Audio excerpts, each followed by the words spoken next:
Hi, my name is Hyderally. I'm a plaintiff's lawyer. We concentrate in employment law. I want to speak to you today about a wonderful decision that came down from the Supreme Court of the United States of America. It came out actually yesterday on June 15th, 2020. And the case handled the issue of, does Title VII cover and protect the rights of those who suffer discrimination based on sexual orientation or gender identity? So there were three cases pending below in various circuits, such as one case that came out of the Second Circuit in Vermont, another that came out of the 11th Circuit in Alabama, and another case that came out of the Sixth Circuit.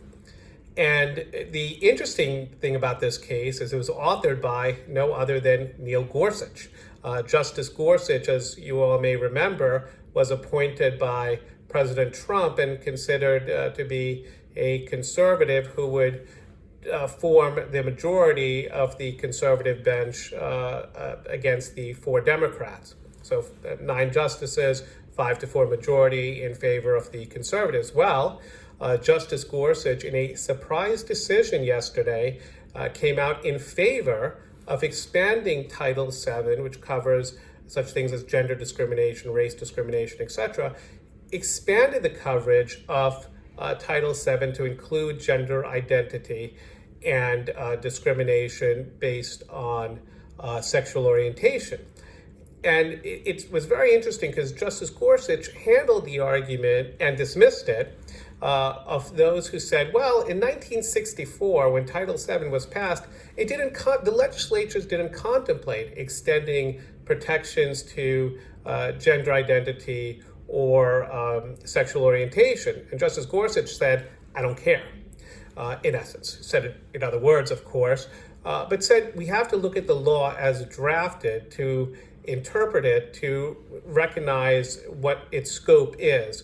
We can't just be confined to what the legislators intended when they passed the statute, but look to the law itself to determine if the coverage is broad enough to cover what is before the court. And in doing so, Justice Gorsuch ruled that when you look at the plain language of Title VII, it does protect the rights of transgender and gay employees who suffer discrimination in the workplace. A wonderful victory for employees throughout this country. It will set up an interesting segue to see what happens in cases that are before the court next term dealing with discrimination in the workplace and whether exemptions can be offered to individuals or employers based on religion to these claims. So, wonderful decision from the Supreme Court. I encourage everyone to read it. This is Hyderally from Hyderally & Associates. Be safe and be well.